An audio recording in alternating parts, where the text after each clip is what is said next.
welcome to the Hodge Podcast, the official podcast of CountryHodgepodge.com. I'm your host, Steve Hodge, and joining me as always is my co-host, cousin, and lover, Kevin Hodge. Well, hello, everybody. Kevin, Shania Twain sucks.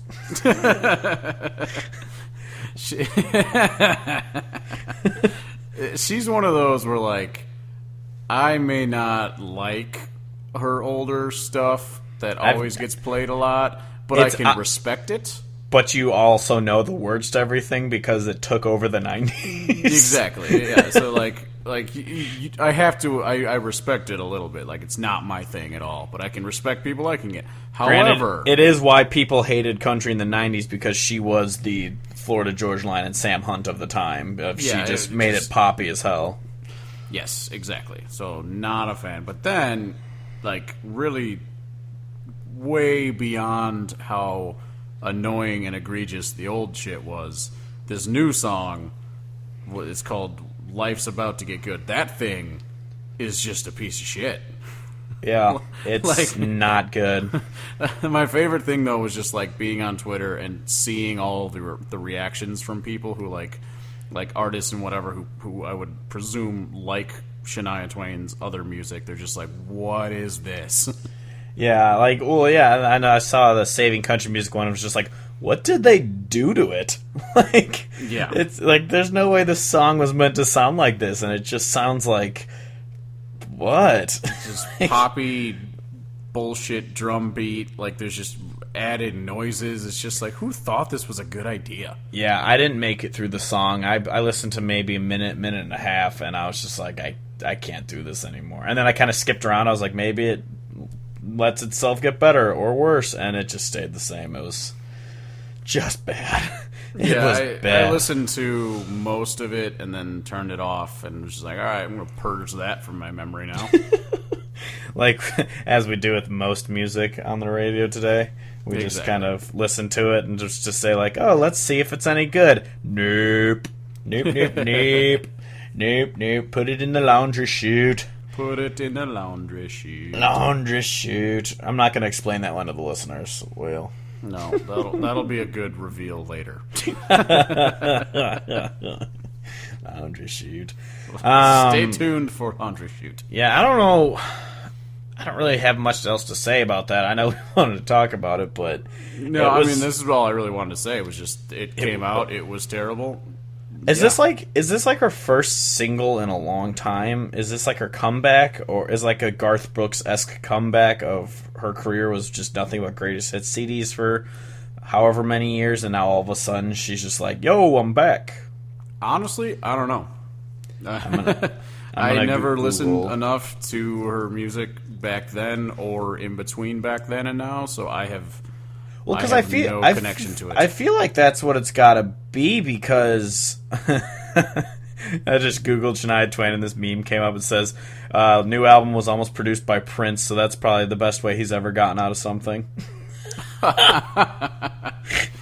Too soon.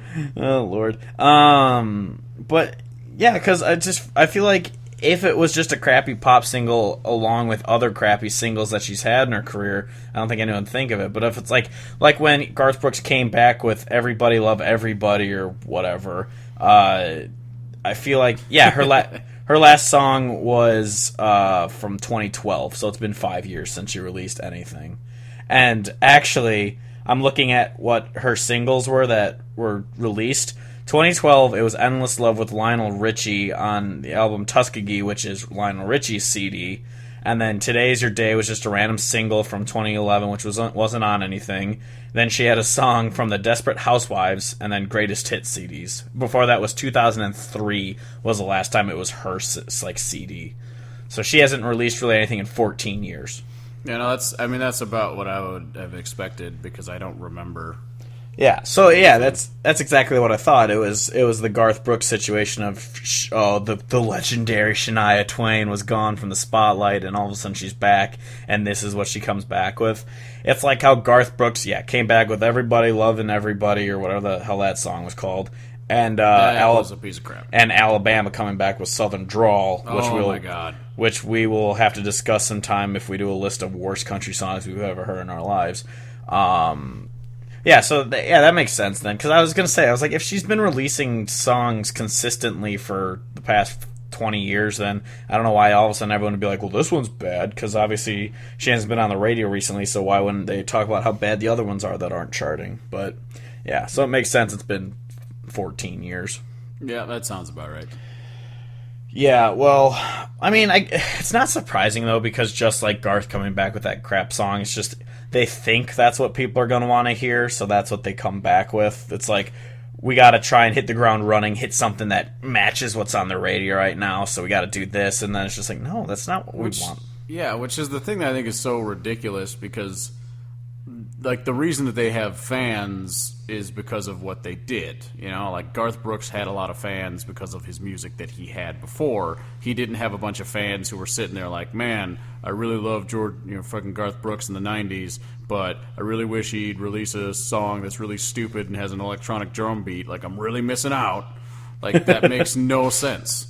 Yeah, well, yeah, and that's like how when freaking AC/DC came back, like, out of nowhere, and they had that CD Black Ice, it's like, it wasn't a great album, but it sounded like AC/DC, at least. Yeah. Like, they came back with the same old, same old. I remember I actually bought the CD when it came out, but I remember only listening to, like, 2 of the songs from it, because I was like, this isn't classic AC/DC, but it's not like they came back with, like, some weird-sounding alt rock. Like, they just came back doing the same old AC/DC. It's just it doesn't have Back in Black or For Those About to Rock on it. It's just not the same. But the fact, that Garth and Shania came back with just like, hey, boo. Like, it's just not good. So okay. So now that we know that it's been 14 years, it's a little more understandable of why she had such a impact on everyone of like, what the hell are you doing right now? Yeah, that's all I have to say about that. But speaking of someone who's not bad, Chris Stapleton's new album From A Room Part 1 or Volume 1 went gold, furthering the idea that the radio has no idea what the hell people actually want. They just assume they know what they want, and they just tell people to like what they want, because Chris Stapleton gets no airplay. I know Tennessee Whiskey was pretty big on the radio back after the CMAs, because everyone was just like, oh, who's this guy? Is he new? No, he's been around for 10 years. Okay. So all these people are obsessed with Chris Stapleton, but the radio is just like, nah, we're good. Yeah, no, and it's funny too, because if you think about Chris Stapleton and his like music, it wouldn't make sense that he's got as much traction as he does because of how different it sounds from what is on the radio. So I feel like if he didn't have that performance at the whatever with Justin Timberlake, CMAs, would he have been able to have this kind of career success? And it's not because not doing that and be like, oh well, he's not that talented, whatever. It's just like people would not have seen him, and the radios wouldn't have picked him up. And so since he got that exposure, people are like, oh, this dude fucking rocks. Like, I want to listen to this guy, and he took off. But I feel like the radio people, like, they wouldn't have let him get big if he didn't have a moment like that. We're like, well, all right, well, he's big now because everyone saw him. We got to just like deal with it. Yeah, I don't see. I mean, it might have been a slower burn. It might have been he might have gotten it somehow other way if like the ACMs did that with him or something. But yeah, it definitely would not have exploded how it did, because I still remember that night when he won. Well, I still remember the who the hell is Chris Stapleton? Sam Hunt should have won tweets, and then I remember a bunch of people texted me like, "Was this that guy you showed me a couple months ago?" I was like, "Yes, it was." Yes. Yeah. And they're like, "Oh, I guess I should have listened to him." I was like, "Yeah." I mean, I guess to be fair, he had to have at least had enough traction, because the slot that he played down in Texas when we saw him, like, that was one of the main headlining spots. Like, it was earlier in the day, so it was still light out, but that was still like a headliner enough position where, like, he was right there with Jason Isbell and Casey Musgraves and Eric Church, like all that in a row. So the fact that they did book him there meant that he must have had enough traction somehow, somewhere to get that spot. Well, and I'm guessing he probably had more traction with being a part of the Johnson Brothers and the Steel Drivers. So I'm assuming people down there knew who he was, and obviously Willie Nelson probably did. Well, of course, a lot of people. Well, actually, pretty much every artist in Nashville and Texas knows who he is because he was a songwriter forever. So people have been singing his songs for 15 years or 20 years or however the hell long he's been writing.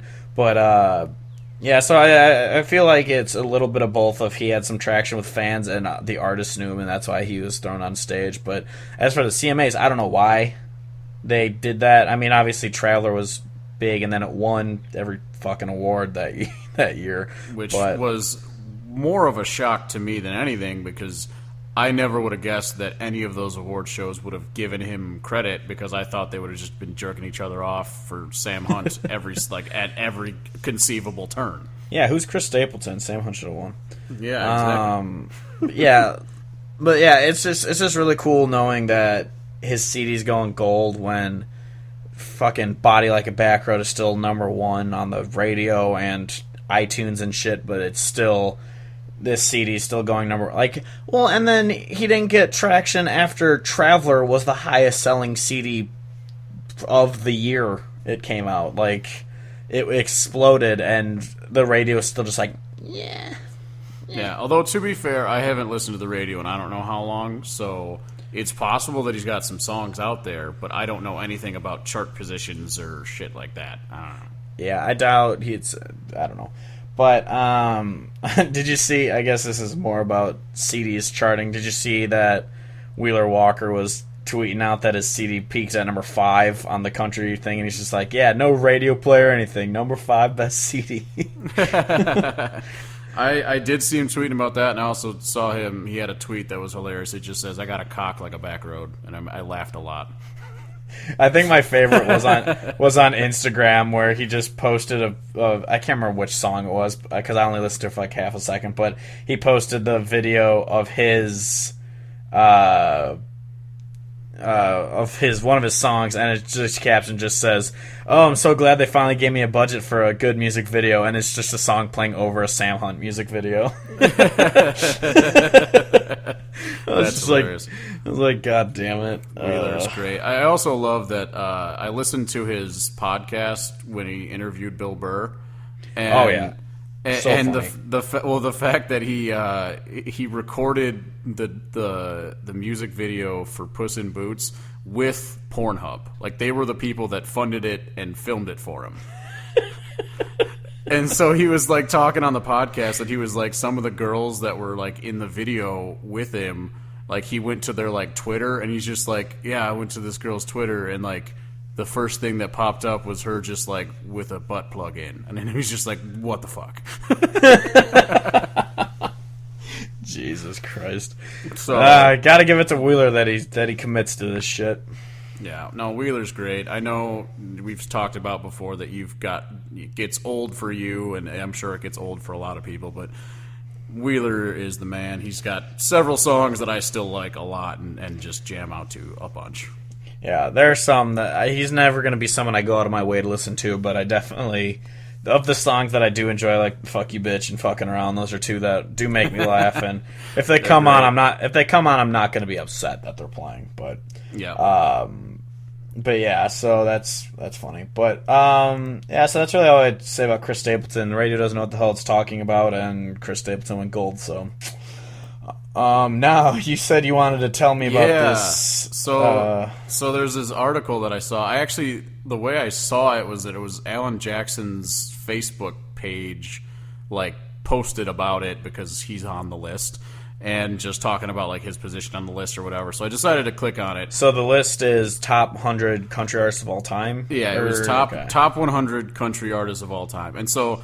There's a lot of different thoughts I have. I ended up I was just taking notes at like all these different positions that artists are at, and I ended up writing down the top 10 and then like almost 40 overall just to kind of. So I'm not gonna go through all of them. Yeah.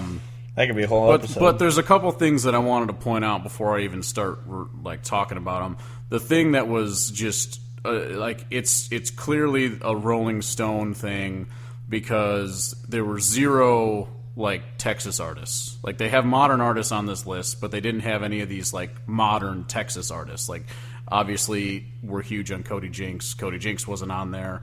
You know, no Aaron Watson. You know, stuff like that are this Texas music genre.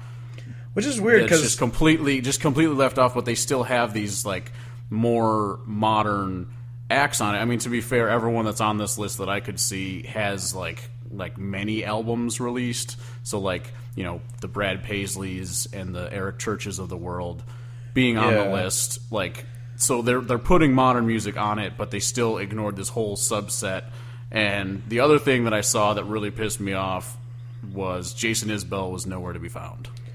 Yeah, I'll go into both those. The Texas one does actually surprise me because even though Rolling Stone does focus on like the mainstream, they do talk about Texas artists every once in a while. Yeah, they do. And that does surprise me. Didn't they have one whole article about Cody Jinks and why he's awesome? Like I feel like I read one of those. Probably, yeah. So that does surprise me that they wouldn't include them on there. But then again, they might be reaching it out. I don't know. You wouldn't reach out for the mainstream to do it. I mean, if you put Cody Jinks at number one and had everybody like, who the fuck is that? Then you can't really do that. But then with the other thing, Jason Isbell, that doesn't surprise me too much, just because he denies that he's a country artist, and two, he says he's an Americana artist. Yeah, so I could see them not doing that. And that's also just like leads into my point that it basically completely ignores the Americana world for the most part. I mean, John Prine's on the list, and he's at 38, which is pretty decently high, and he's country but very Americana, so like that's cool. I just thought it was interesting that like, I mean, if they were including, it's supposed to be of all time, they were including a lot of more modern artists, and then just, it seemed to me like the Texas genre and world and like Red Dirt entirely missing. You know, just that kind of thing I thought was kind of interesting that I wanted to point out before I start to go through this. I'm going to get you the top 10 first and then talk about some of the places these other people. But when I first clicked on this article, my first thought was actually, all right, this is going to be the battle of the tattoos. Is my tattoo better than yours, or is yours better than mine? Where are Waylon and Merle on this list? And you'll figure out quickly who won. Neither of them are on it. Exactly. But so, all right, so here's the top 10. 10 is Garth Brooks. 9, George Jones. 8, Dolly Parton. 7, Waylon Jennings. 6, Willie Nelson. 5, the Carter family. Like the Carter family was an interesting one because they're like the Keep on the Sunny Side people, like from way back. Yeah, like way back. Yeah, like I don't know enough about them at all. Yeah, I don't know. Like there's those people. I think they had a huge deal where they would have these music shows like out in the woods or whatever. Like so, like I can get it, except for I don't know enough about them. So were they the ones who did a lot of Christmas shit? Or is that? It could be. You go ahead and look that up while I hit you with the last couple. So 5 was the Carter family. 4 was Loretta Lynn. 3, Johnny Cash. 2, Hank Williams. And numero uno, Mr. Merle Haggard. I was honestly expecting Johnny Cash to be number one, just because that's kind of the go-to for everyone. I thought they would flip this top 3 and make it be Hank Williams 1, just because it's Hank Williams, and then Johnny Cash 2, and then Merle Haggard 3 because Merle is great. But Merle is number 1. Wow! So everyone listening, just note that my tattoo is better. I win. Fair. Yeah, it wasn't surprising that Garth Brooks was number 10. I don't think he's like the 10th best artist of all time, but what he did to the genre, definitely puts him higher up the list. But so here's the other thing, though. I mean, you know, not to cut you off as you digest the top 10, but I think about like Garth Brooks, what he did to the genre is huge. But George Strait not in the top 10. Yeah, that is surprising. He was at number 20, and I'm just like 20. Yeah, so I'm like George Strait at number 20. That seems kind of fucked because I would have probably put him at, like, tried to make him be part of the top 5 if I would have been making a list. Yeah, because it's kind of hard to. Does he? I forgot. Does he have more number ones than Conway Twitty, or is it vice versa? Yes, he does. He's actually one spot above Conway Twitty, and I wonder if that's how he got that spot. Just edged him up. Conway Twitty's 21. Yeah. Wow. Wait. Who's like above those two that shouldn't be then? Obviously, a bunch of people, but. Well, like, is there someone that you're just like, go fuck this person that? No, is well, above I would them, say to be fair, phone's ringing. Sorry, I had to turn my phone off. To be fair, I would say the top 30 for sure I had zero issues with, except for number 25, Shania Twain. But there's a lot of people like in this top 30 that are really good. I mean, Glenn Campbell's at 17, so he's above George Strait, which I think is kind of fucked up, but like I don't really have a problem with it because I mean, I guess we would have to be kind of alive back in that time to be able to judge the difference, because right now to us he's already a legacy who's just like, he's good, we know who he is, and that's what it is. It's like, I would say one of the more surprising ones is like of all of the people that are making music kind of like recently, Miranda Lambert was at 33, and she's significantly higher than a lot of the other people that you probably put in that same bucket. Like, so the thing I was going to point out is, like, so Carrie Underwood was number 99. Keith Urban was 98. Paisley was 97. What? Tim McGraw was 89. Wow. Eric Church was 85. And then the most annoying bit of this entire list is that Taylor Swift is at 80, above Eric Church and Jamie Johnson and Brad Paisley.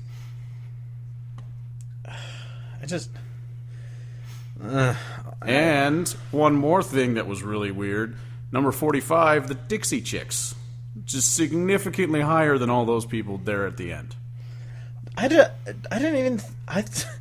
knew the Dixie Chicks were all, people didn't like them because of their anti-George Bush shit or whatever, but were they even... I never thought they were that, like, huge, like, legendary when they were popular. Like, I figured they were kind of, like, on the same level as, like, Lady Antebellum or like something like I never thought, like, I thought, to be fair, it's they were, when were they like really popular? Was that like the 90s? Like 90s, yeah, I think 90s, 2000s or something, 2000s or whatever. And so like I wasn't really paying attention to country too much at that point just because of how old I was. But I never would have known or felt that they would have had that kind of clout, especially like at 45. They're above a lot of people that are like really good. Like shit, Hank Jr.'s at 50, Keith Whitley's at 51. So like, come on. Like, so there's a bunch of these like that are just like, what is going on? I mean, I guess maybe not to make it sexist, but it has to be like a girl vote because of that. Because I know so many girls who love the Dixie Chicks. Yeah, but so like I get, so Reba's at 36. That makes sense to me. Dolly Parton's on here somewhere. Where's Dolly Parton at? What was in the top 10? Yeah. Dolly Parton's at 8. Loretta Lynn's at 4. So like they've got that representation. I thought it was really weird because as I started going through this list with so many of these artists, like I said, with like Eric Church and Paisley and whatever being really high, at like towards the end of it, I was like, oh man, like who do they have? And so like to be fair, there's a whole bunch of like really classic people sprinkled throughout. I was honestly just expecting you to all of a sudden be like, they put Sam Hunt at 25. Like, no, luckily there's no Sam Hunt. There's no Luke Bryan. There's no Luke Bryan. Actually, does surprise me that that's not on there though. I mean, I don't think he should be. I'm just saying it's surprising that he's not. Yeah, I mean, I would say for the most part the list has a lot of good things that I was kind of surprised that they did as well as they did. But yeah, no, there was just those couple that I was like, wow, really? Yeah, I think I feel like that list definitely had also the whole this is what they did to the genre, and like terms of popularity, like because that's how Garth Brooks is so high, because he's the one who brought country to the mainstream in the 90s, and same with like Shania Twain. Because as much as I think most of the Texas, Oklahoma artists are better, they haven't done to the genre what any of these people have done. Yeah, and I can get that, but at the same time, I just think it's interesting. In terms of ability and musical talent, then there's a lot of people who should be higher on the list or should be even be on the list that aren't. But I guess overall I can understand where it's coming from. Obviously, I'm not going to agree with any list that gets posted. I know probably a lot of people don't agree with the lists we post. So I understand that, but I mean, I'm just happy you didn't come on being like Florida Georgia Line's number 3 and Sam Hunt's number 12. Yeah, no, it is a respectable list. You know, the jockeying of the positions on a lot of the people is what I would complain about most. But if Merle's number 1, Waylon should be number 0. Hey, at least he's in the top 10. I'll give him that. Yeah, I think it's kind of interesting. I mean, I love Willie Nelson, but I would definitely put Waylon above Willie. Yeah. I mean, it's only one spot, but still. I think Willie's he's so much more well known in the mainstream because I don't know how many times I've asked people about the Highwaymen. Like, I don't know who that is. I go, it's Chris Christopherson. Like, I don't know who that is. That's Waylon Jennings. I don't know who that is. And then I go, and Willie Nelson and Johnny Cash. Like, oh, I love those two. It's just like, so everyone knows Willie, especially because he's the king stoner of music in general. So he definitely has more of a cultural impact than Waylon Jennings does. But us personally, we would definitely prefer to listen to Waylon over Willie. Yeah, well, except for the fact though that as far as a genre, I feel like Waylon is the most name dropped guy in songs. As far as a guy that they listen to. Like, I mean, people say Hank, but, like, I don't think anyone actually listens to Hank. I like original Hank Williams music. I do. I like it a lot. But the people who name drop Hank are not people who are listening to Hank. Yeah, Hank Haggard and George Jones are probably up there as well. Waylon might be more, but, it's those ones that are always usually dropped more than anyone else. But I guess that's good. At first I thought you were gonna come in and just screaming and kicking like, "What the fuck is this shit?" Yeah, no, I wanted to be able to reveal it just because I had that idea as soon as I read it. I'm like, all right, where's the tattoo lineup? I gotta know. My tattoo's worse, man. Yeah, so I guess to put that out there in case anyone hasn't figured it out yet, if you're a first-time listener, but Steve's got a Waylon Jennings tattoo, and I have a Merle Haggard tattoo. But the other thing is not just that top bit there. I also thought about you've got your Waylon tattoo and you've got your Paisley tattoo. My Merle Haggard tattoo has my flag on it, which is kind of a tie-in with Pledge Allegiance to the Hag. And so you've got positions 7 and 97. I've got positions 1 and 85. So boom, boom, boom. Boo.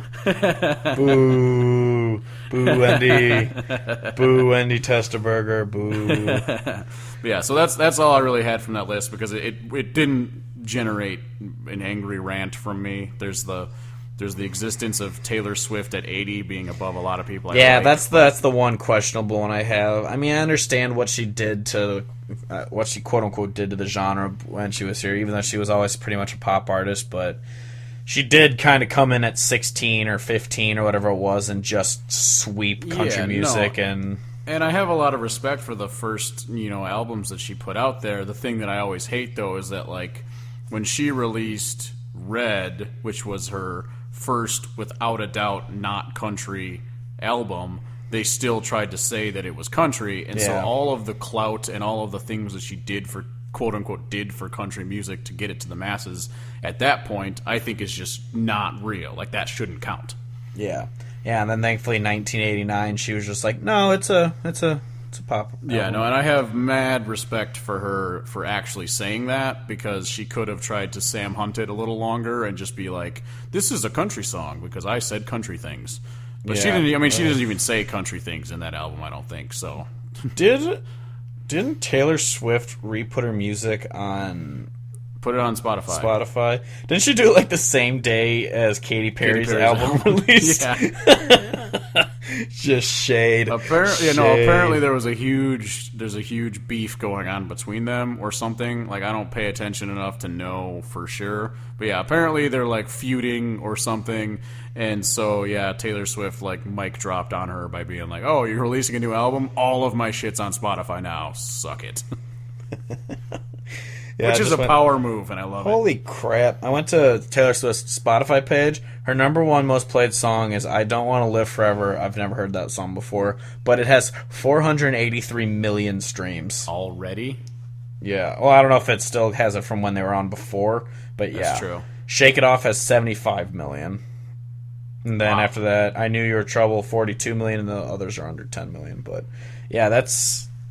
Wow. That's a lot of streams. And I also don't know what that song is, so I'm kind of confused right now. Yeah, I've never heard of that song. It said 50 Shade next to it, so I'm assuming it's from the 50 Shades of Grey soundtrack. That would make sense. Yeah, I didn't really take the time to look at it. But yeah, that's T-Swizzle, whatever. Yeah. I was gonna say that I kind of wanted to do an episode on her, but then I was like, well, she's not a country artist anymore. There's no point, really. Yeah, because all I would say is like I would want to talk about when she still did do country music, but then she's only got like 2 albums of that. So yeah, 2.5 maybe, because wasn't Love Story on her 3rd album? Maybe not. I don't know. Do not know. Don't know. Don't care. Kevin, we went to a concert over the weekend. Yeah, we did. If you weren't listening last week, then you don't know who it was. But this week, we will say it was John Moreland, and it was legitimately the greatest concert ever. I don't know if it's tied with Whitey Morgan, Cody Jinks, it's hard because it's different. I kind of feel like I gotta put it in the like our discussion we had about like festivals versus bars, because even though it wasn't a festival, it sure shit wasn't a bar, and so I don't know if I want to put it in that same because I want to just be able to say it was the best ever, and also say that Indianapolis with Whitey Morgan and Cody Jinks was also the best ever. Yeah, because they both were the best ever. The venue, Codfish Hollow Barnstormers in Maquoketa, Iowa, is the greatest venue I've ever been to in my life, without a doubt. Oh, 100%. And that is way better than 8 Second Saloon, which is where we saw Cody Jinks and Whitey Morgan in Indianapolis. But the powerhouse of Cody Jinks and Whitey Morgan might slightly edge out John Moreland, even though John Moreland's amazing. So that's why it's such like a tie. Well, yeah, exactly. Because the way I see it is like you have to take the venue part of it, and like they don't match up. You know, like 8 Second Saloon was a great place. I thought it was awesome for a venue to see music, but like we could have seen someone whom we didn't even know like any of their music, like the 2 dudes who opened before him, and still been enjoying the shit out of it because of how great that venue was. So like that makes it unfair to like compare, but like John Moreland's also awesome, so there was that part of it, and it's just, For anyone who doesn't know, the Codfish Hollow venue is this barn just out in the middle of bumfuck nowhere, which is just basically most of Iowa, but still. Where you literally park in a cow pasture, and then this old farmer guy pulls up with his John Deere tractor, and you get in the back of this little cart thing that he's pulling with his tractor, and he drags your ass down to where the venue's at. At the venue, there's this barn that you go in where the music's at, where they have like the multicolored lights, like almost like a rainbow deal going on, so it looks really, really cool in there. But then if you go under the barn, they're selling shirts, and that's where there's a bar to get beers, and there's a food truck that has food. There's a hill. Oh, it has food. There's a hill out there that you could just like chill on, and it was just a gorgeous, gorgeous place. And thankfully, it was a beautiful day out too. Oh, it was absolutely beautiful. And so basically, I mean, I don't know where everyone is listening from, who is listening. But if you ever get a chance to get up to Maquoketa and go to a concert, or down, or left, or right, or whatever, go to Codfish Hollow. It's an amazing venue. It's definitely the best venue we've ever been to. And if you haven't listened to our podcast before, we've been to a lot of concerts, and we've been to a lot of places to see concerts. So saying that that's the best venue we've ever been to, hands down, like that, like it's significant. It's not just like I've been to 3 concerts and that was the best. Like, no, we've been all over the place. Not a whole lot of places. Like, I have never been to Red Rocks, and I hear Red Rocks is fucking great. Oh, I want to go one day, definitely. Yeah, but this was definitely the best venue I've ever been to as a person who's been to a lot of shows at different bars and like a couple different festivals. Yeah, like 8 Second Saloon is this just awesome bar in Indianapolis. I went there for Whitey Morgan, Cody Jinks with Kevin and our cousin and our friend, and then I went there with False Prophet to see Luke Combs, who we'll be discussing today. Hashtag Muhammad. Hashtag. Yeah. But yeah, I went there. I've been there twice, and that one place is awesome. But no, yeah, like Codfish Hollow is the greatest. Like we went to Austin for Willie's Picnic, which was great. We've been to just all these different little honky tonk bars. Joe's Live is great. Joe's Bar is great. Just all the small ass bars we've been to. That one place you saw John D. Hale band looked pretty sweet down in Austin. Yeah, Rattlesnake Inn or something like that. Yeah, like there's so basically many. every one of the bars on Rainy Street which has live music. Yeah, I've been so many, but Codfish Hollow is just on a whole nother level. It was.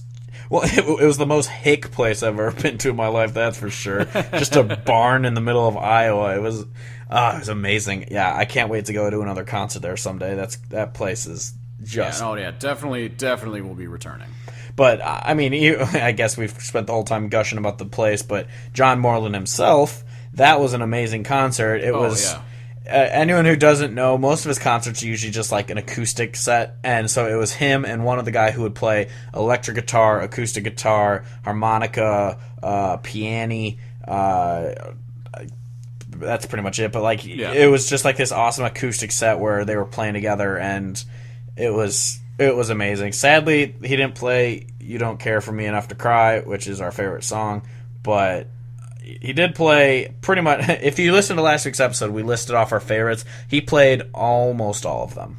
Yeah, no, he played almost all of them. He didn't play super long, but it was still like a good enough length set. Like I don't know how long it was, but it wasn't. It wasn't between like an hour and an hour and a half. Yeah, it wasn't like 2 hours, which is what I would have hoped. He could have just done like 3 hours. Like I don't know, it would have been fantastic if he just played there all night. Like Jamie Johnson when he played till like 2 in the morning.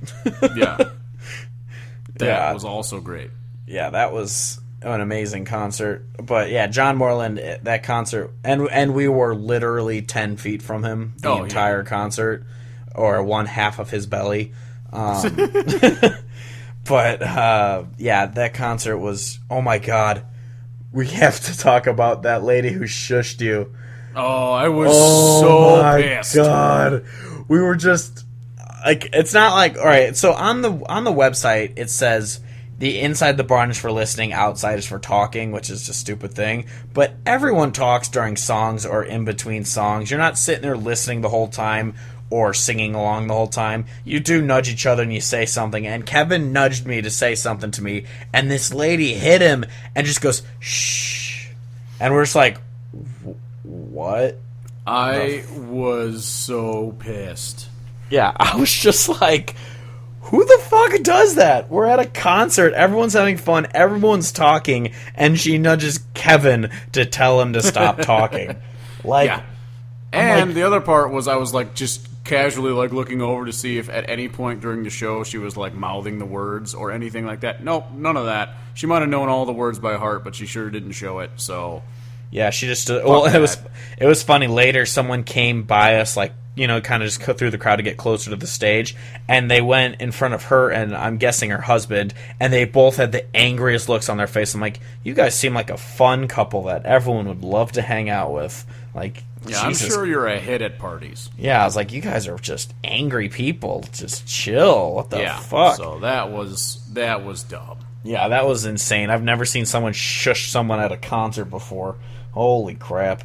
That was that was insane. Yeah, especially like there's a difference between just like granted, I'm a person who, as I drink beer, I get very loud just because that's me as a human.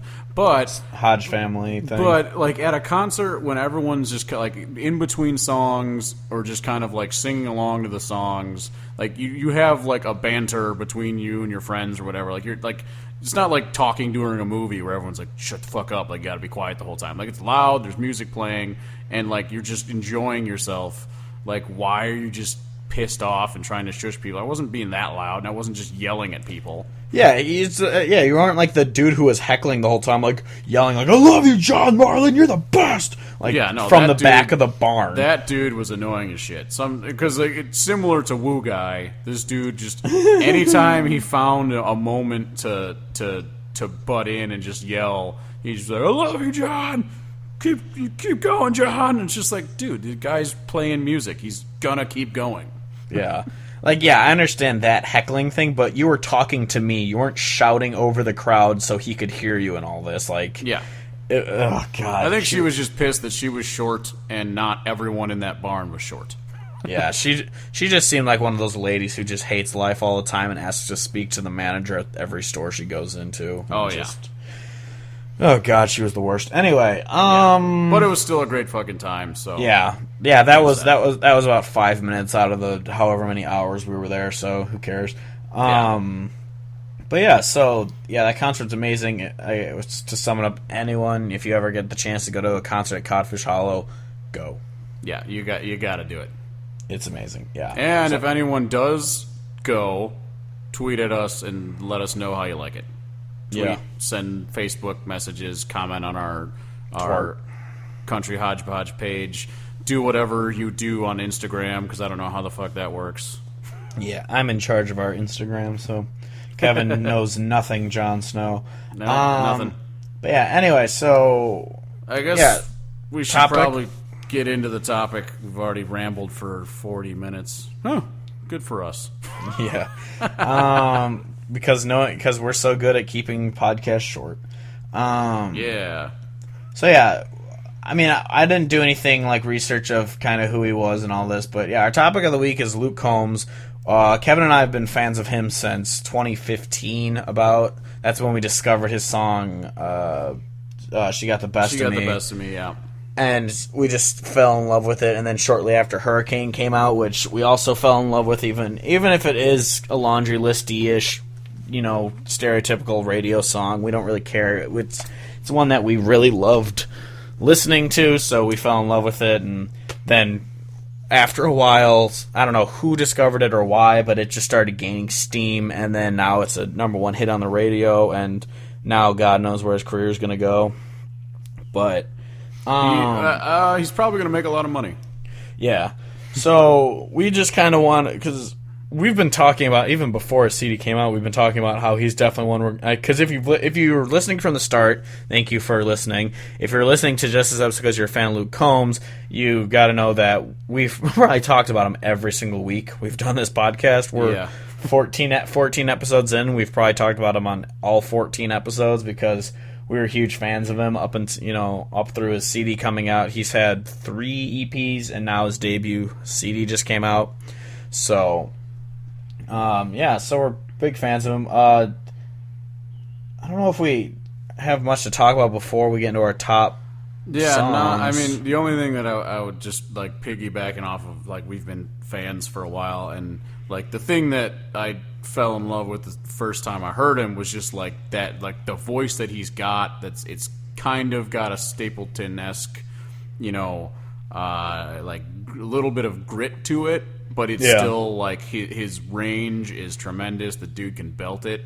And so just listening to these songs and hearing him belt it, I'm like, this dude is great. Like, if he keeps making, like, good music, like, just has good accompanying music and keeps recording good songs, like, his songs could be so great. Yeah. And that's why it makes me sad that his trajectory is apparently going in the way of make lots of money, make terrible songs. Yeah. I mean, one of the crazy things is he's only been playing guitar for like 6 years or something like that. Didn't he say he's like didn't pick it up till he was like 21 or something like that? Something like that, yeah. And then he just started playing on his own. He started writing his own songs. So the fact that he's gotten this far in less than a decade, where he already has a number one hit, like, because even people who get number one hits like right off the bat, there are people who have been playing their whole lives, or they've been touring as a nobody for so long, and finally they get a song on the radio, and then it catches, traction, and then their career explodes. But he was just kind of touring a little bit here and there, and then one of his songs just exploded early in his playing career. And then, because if he's only been playing for 6 or so years, that means his first EP came out probably 2 years into him playing guitar. Like that's insane. So the fact that his career has kind of exploded this much is insane.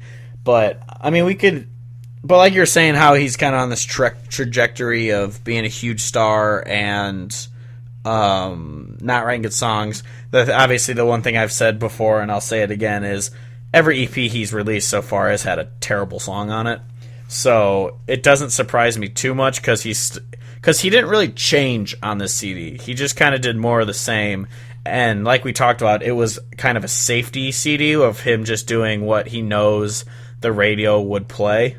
He didn't, except for One Number Away. I will never, like, that song is the one that still bugs me. That is like super, like, electronic drum beat. He speeds up his vocals to talk almost a bunch of times, and that's the thing that has me really worried, because the rest of it, like you said, like, if they're kind of like a lot of safety songs, a lot of ones that are, what I would call quote unquote harmless radio type songs, where like it might be kind of dumb or kind of like, not a whole lot going on that you need to read into, but they're still harmless when compared to some people that are on the radio just like absolutely ruining the genre. Yeah, it's like we said when we reviewed his album a couple weeks ago, is he's not like this legend who's going to come change the genre of country music, but he's doing more good than harm to what's on the radio.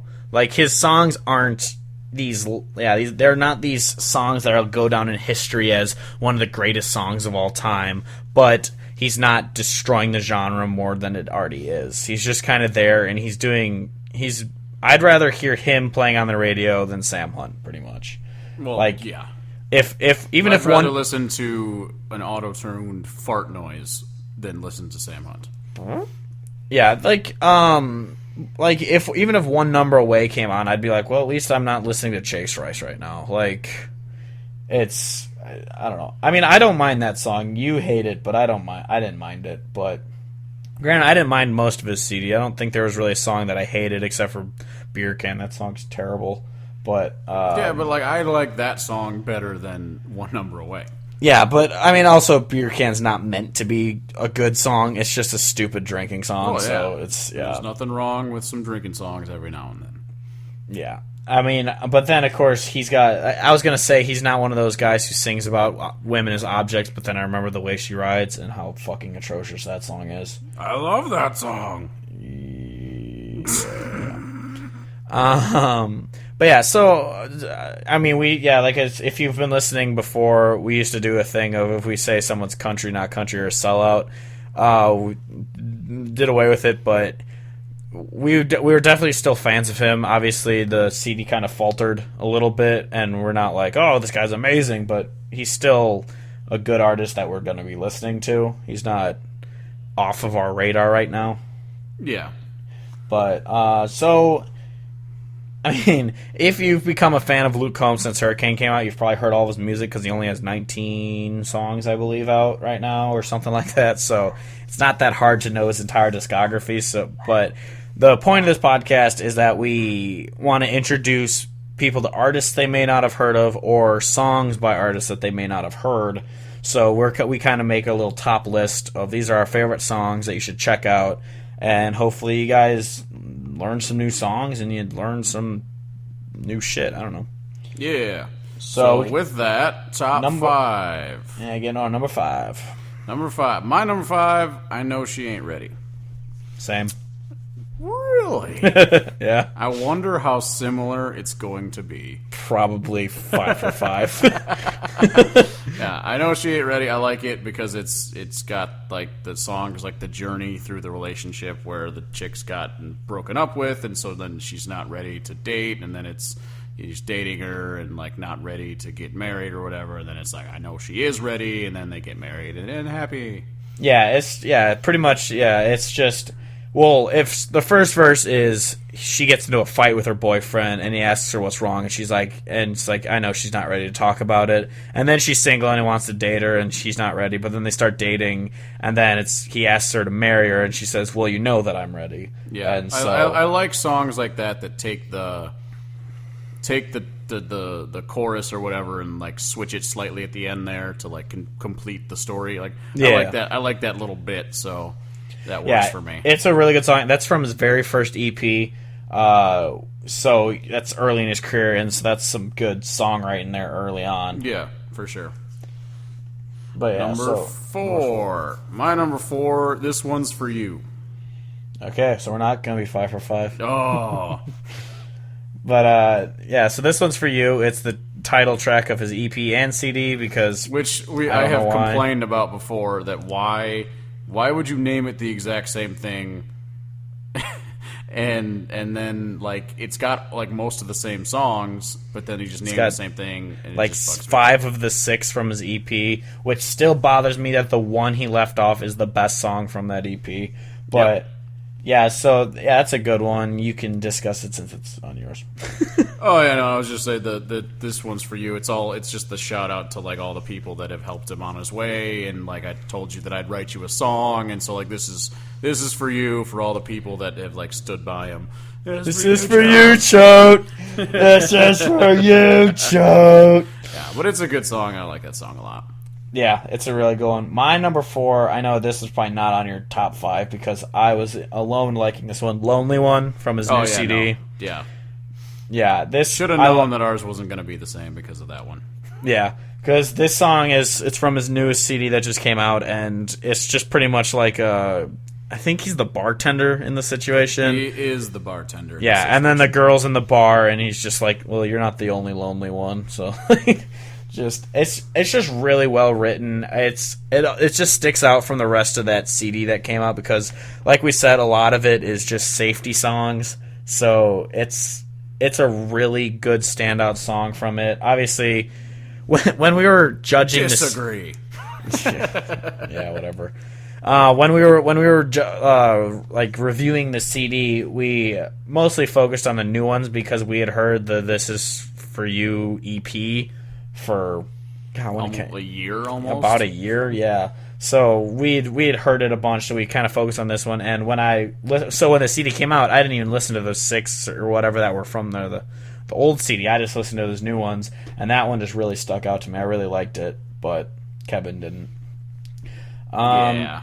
But yeah, numero 3. My number 3 is "Used to You," which is the best song from This One's For You and is not on the album, and that's like a total what the fuck you doing move. Yeah. Because it's the best one. Which is one that I didn't realize right away what the fuck the meaning was. Yeah. Because I was an idiot. It took me damn it. Yeah, it took me a lot of listens to realize that it was about his brother and or sister and or whoever passing away, and it's just about him getting used to you not being there anymore. Like, I'm getting used to your truck parked out on the drive, not at church on Sunday night, and all that kind of stuff. And it's really depressing. So, it's really depressing. But yeah, it's the whole thing is he's getting used to life with all of these other things and like kind of living his own life, but he's never gonna get used to you being gone. And that's the bit where you realize that it's about. Well, I mean, there are a lot of other words. It's about the person dying, but yeah, not just a breakup song. It's a person dying song. Yeah, I didn't completely miss the meaning. I thought it was about a breakup, so he's about used to the person being gone. But then I realized after a couple listens, the person is dead. They left their truck and dog. So yeah, well, that's why. So you won that breakup, sir. That's why it confused me. I was like, why is he getting used to someone leaving the truck there if they're not dating anymore? And then I realized, oh yeah, the person is dead. Dead. My number 3 is Hurricane, which is As everyone, if you're listening because you're a fan of Luke Combs, you've heard this song. We don't have to talk about it. This one was a favorite for a long time. This one I learned how to play on guitar. I've played it open mics a bunch. I even have the cover still up on Facebook from over a year ago, so you know I'm not lying when I've said I've loved this song for a long time, which he liked when I posted it, and it was awesome. Aren't you cool? I am cool. I'm the coolest. I'm not cool enough. Peeing your pants is cool. Consider me Miles Davis. But yeah, so if anyone, we don't really need to explain because I know you know it, but it's about him going to the bar. His friends finally convince him to go out to the bar after a breakup because he's like, I haven't been feeling good since you left. I've been pretty much down in the dumps, so they convinced me to go out to the bar, and my friends saw your friends and started talking to you, and then, well, lo and behold, you walked into the bar and ruined my night pretty much. Until they went to Pound Town. Yeah, until they started talking because they were drunk, and then they went back to her place and just ass and balls. But yeah, so oh come on, you can't last that long. But yeah, so yeah, it's just I don't like, I understand where traditionalists hate it because it's not traditional sounding. It's very rock. There's definitely like synthesizer shit in it where it makes it kind of computery sounding, but it's and people say it's like a laundry list of talking about how she's like a storm and all this. I'm like, I thought it was really well written, like saying she's Category 5 and like it's my number 2 actually. I had to put it that high, even though I think "Used to You" is definitely a better song.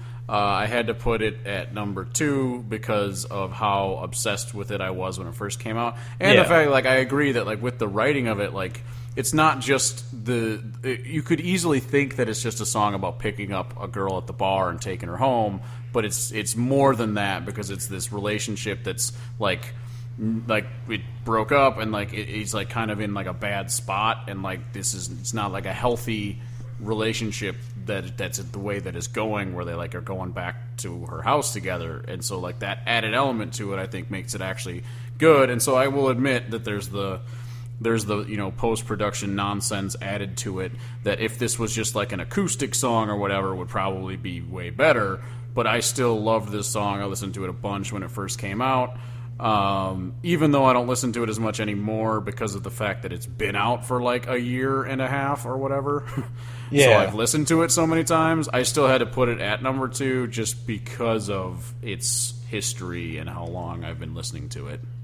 Yeah, the really quick thing I wanted to say about it was when we posted it on it was included on our moving on and breakup lists. If you do listen to our podcast, the girl from the Hurricane music video liked it on Instagram, and I thought that was funny. Woo! And she's beautiful, and I'm in love with her. Hey girl, hey. Hey girl, hey. Oh yeah. Yeah, it's just funny that she liked it when we posted about it. But yeah, I love that song. I don't care. I understand. It's I guess we can say it's a guilty pleasure song if it hurts traditionalist ears that much. That's a guilty pleasure song for us. But yeah, I really like that song, and that's actually why my number 2, I put "Used to You" as number 2, because I did kind of what you said you were gonna do but didn't. Is I put it because I think it's a better song. Yeah, no, it's 100% a better song. Yeah, even though I listen to Hurricane way more. Used to Use just better, so I put it at number 2. Even though they could, we could both agree they could be interchanged at 2 and 3. Like they're both good, but yeah. So I put "Used to You" as number 2 just because it was just a better song. Even though I do listen to Hurricane more. Yeah. Which leads to our shared number 1, beer can. No, yeah. So our number 1's obviously both is "She Got the Best of Me," because which is so good. We both included it on. Well, I included it on Breakup. You included it on Moving On, I believe, when we did those lists. Yep. And yeah, it's just especially if you're recently out of a relationship, that song will tear your fucking guts out because it is so depressing, but at the same time just so good. Because it's just all about just like that idea that she got the best of me, and then you're just gonna get what's left because of like her like essentially taking a piece of you with the breakup. But then the reason I had it on the moving on was because I looked at it like he's singing from the perspective of, what's left of me is beating in this guitar, and so he's just like taking it on the road, and like that's his way of like kind of trying to get over it almost, but still acknowledging the fact that like a piece of him is still left behind. And I absolutely love this song. It was the first song I ever heard by him, like 2.5 years ago, whenever that was. And when I heard it, he only had a couple thousand streams on Spotify, and now he's blowing up. And so I get to be hipster and be like, oh yeah, I knew this way back when. But also, like, this song is just great. And no matter what happens with Luke Combs' career, like if he goes the full Jason Aldean and releases a Burning It Down 2 as his next single, that won't change the fact that this song is absolutely amazing, and I love it. Yeah. This song is, it's just amazing. I've listened to this. This is probably the only song I've listened to him by him more than Hurricane. And honestly, I wish this song had been the one that just threw him onto the radio, but obviously this song came out a couple years ago, so it wasn't known. But, even though I'm pretty sure it's his second most played song on his Spotify, I could be wrong. But this is one that I know I've even seen Whiskey Riff post about, like, this is a song that's going to tear you apart. You should be listening to this song. Because the Whiskey Riff guys are huge Luke Combs fans like us.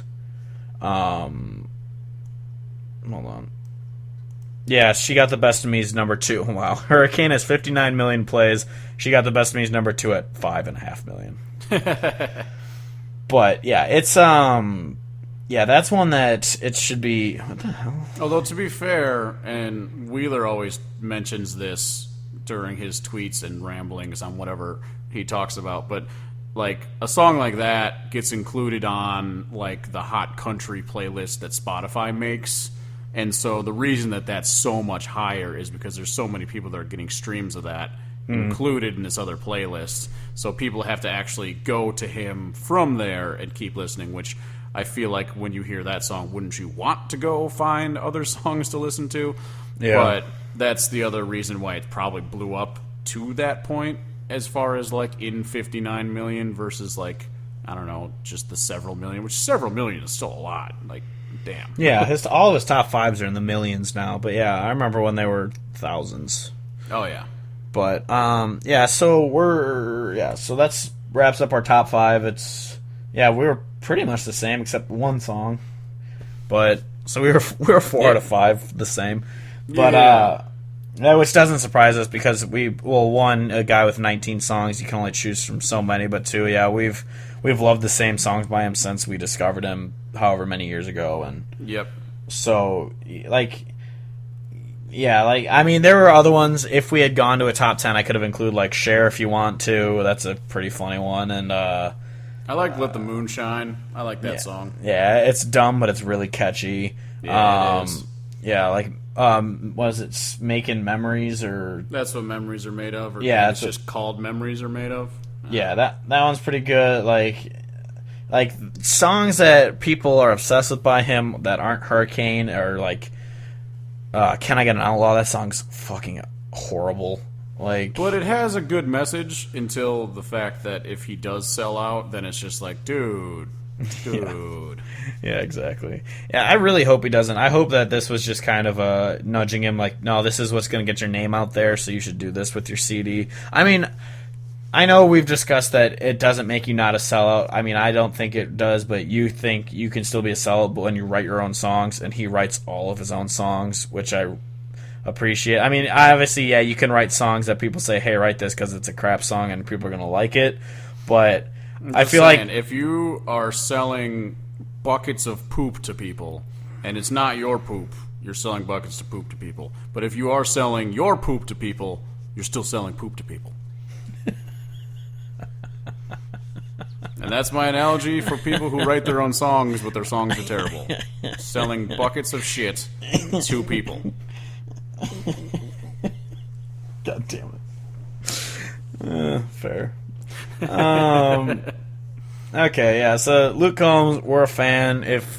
I'm assuming if you're listening to this and you're not a regular listener, then you're here for Luke Combs and you already know that you like him, and now you're angry at us for not loving everything he's ever done. And the thing, yeah, even though we've been fans for years longer than you, I still remember, I don't know if I talked about this on the podcast or not, but when I was, Doug went to this wedding a couple weeks ago. I Could Be a Doug, went to a wedding a couple weeks ago, and when I picked him up, I had my iPhone playing in the car, and Hurricane was playing, and the girl in the back was singing it, and I was just like, this is so weird, because I just remember playing this for people years ago, and no one would care. Like, I remember we introduced it to Andy, she liked it. I introduced it to False Prophet. She liked it. I used it as one of my requests at Jay's wedding a year ago. Yeah. You requested at a wedding a song about getting back with a banging an ex, and you played it at a wedding. Yeah, but think about if that would have got played, like if their wedding was this summer, imagine how many more people would be jamming out to it. Oh, yeah, for Since sure. I did it a year ago, they had no idea. I wasn't upset about it. It was just funny that you played a song about banging an ex at a wedding. It was funny, and I liked it. But yeah, so, yeah, if you're a fan of Luke Combs, awesome. We hope he still continues to make music. We love that also, not to bash on his fucking looks or anything, but we like that a quote-unquote average-looking guy is able to do this, because maybe the tides are turning from, oh, he's so sexy, to, oh, he's really talented. So we're hoping that that's the tide that's beginning to turn, even if a lot of traditionalists don't like the stuff he's producing. But yeah, so Luke Combs, all right. Yeah, so we could do this quick so we don't have to record and make another hour 45-minute episode. But albums coming out. There's actually, I said there was one, but there's actually three that I thought were worth mentioning. Shit, I spelled his name wrong and I forgot how to pronounce it. Well, first is the Deslans,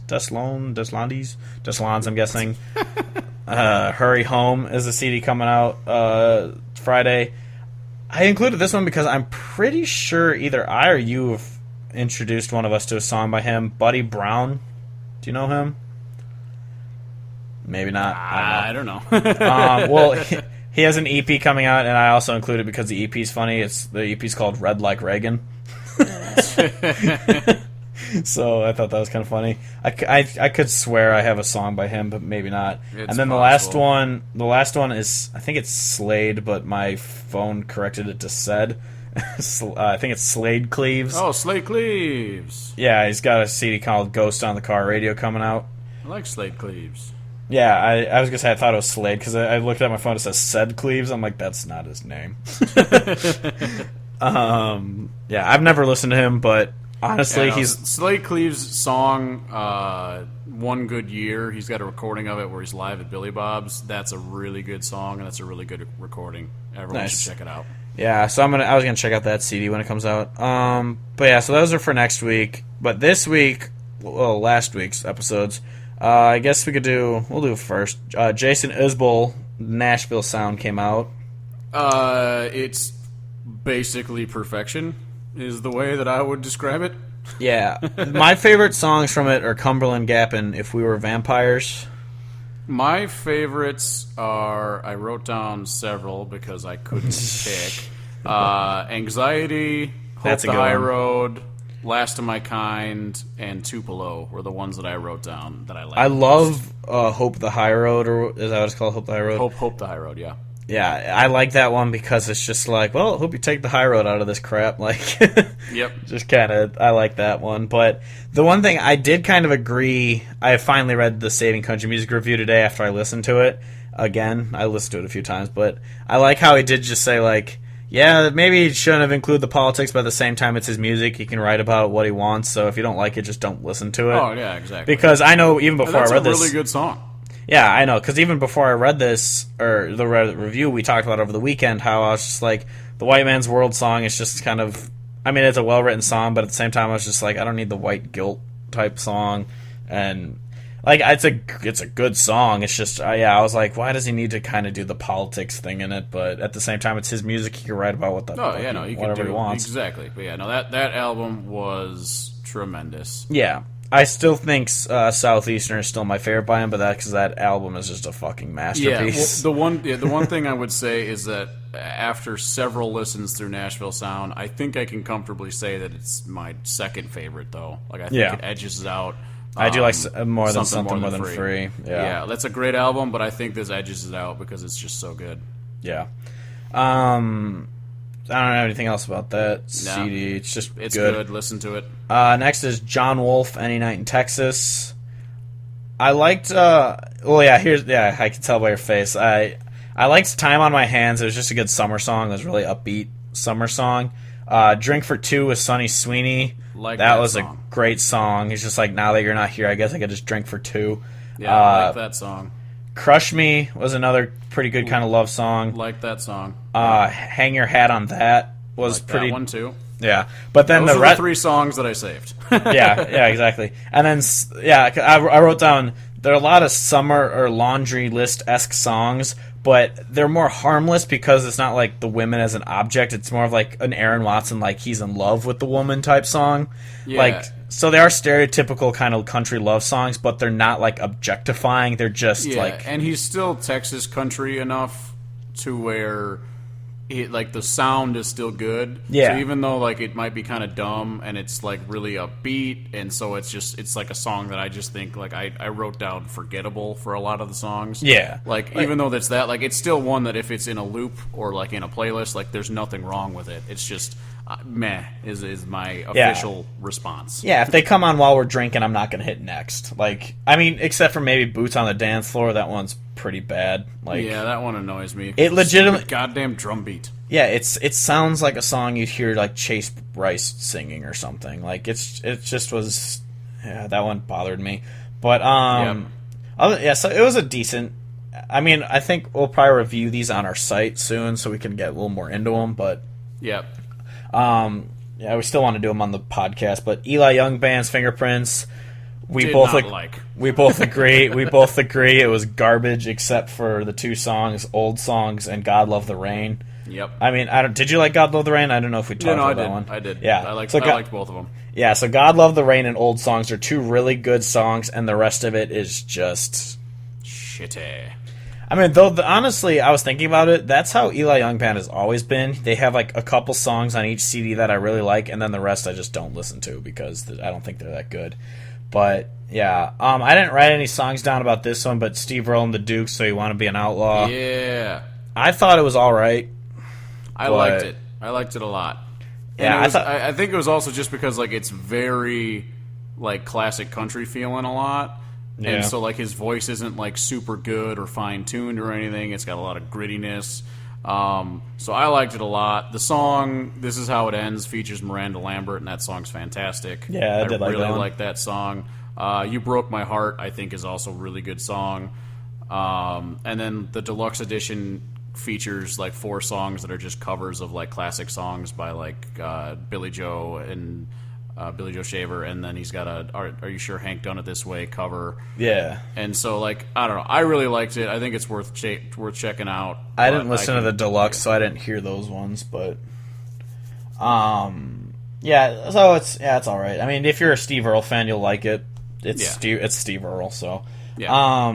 Then, lastly but not leastly, Gretchen Wilson's "Ready to Get Rowdy." Yeah, I was surprised that I liked it so much. Yeah, I was expecting to be like, yeah, because I'm not a Redneck Woman fan, and no, I mean I'm a fan of Redneck Woman. I'm just not a fan of the song Redneck Woman. Yeah. But the songs that I really, it was a great CD all around. But my favorite from them is the 2 songs, "Letting Go of Hanging On," and "Mary Kay and Maybelline." I like that. I also liked Salt Mines. I wasn't paying attention enough to know what the hell she was talking about, but I remember like that was the second song from the album, I want to say. And I was like sitting there listening. I'm just like, I'm actually really enjoying this. Like that's wow. And so I don't remember. I think there was a couple that I I didn't save the whole album, so there were some that I just kind of like skipped. But like everything seemed pretty harmless. I want to say there was a couple that I was just like, eh. But yeah, there were some I just still not kind of like so bad. Like nothing just egregious. I mean, to be honest, I never really listened to Gretchen Wilson that much because, I mean, Redneck Woman was just, like, her thing. And so, honestly, I never knew she was, like, that great of a singer, but she's an amazing singer. I did not realize that. And she, like, and I kind of want to check her out more now because the sound that she had consistently through this album was a very country sound. There's a couple, like you said, that are like, eh.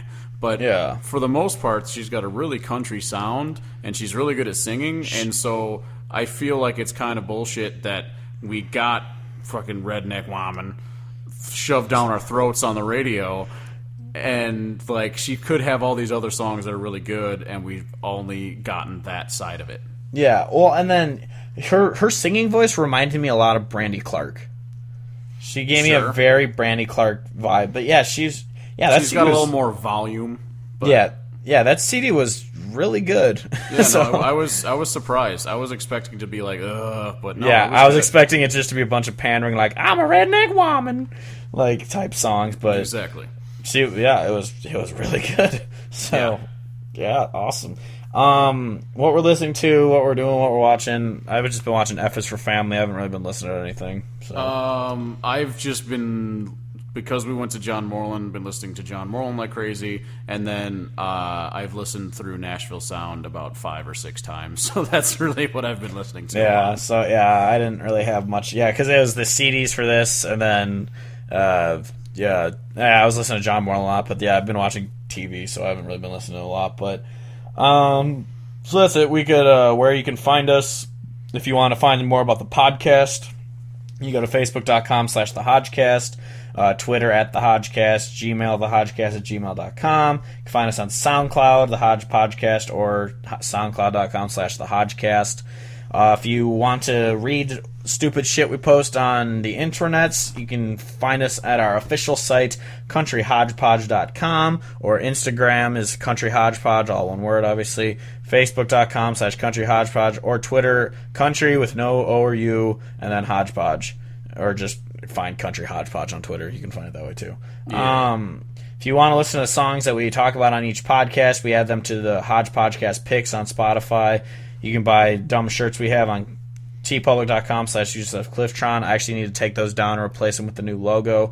So if you want an old school logo, you still have time to get it.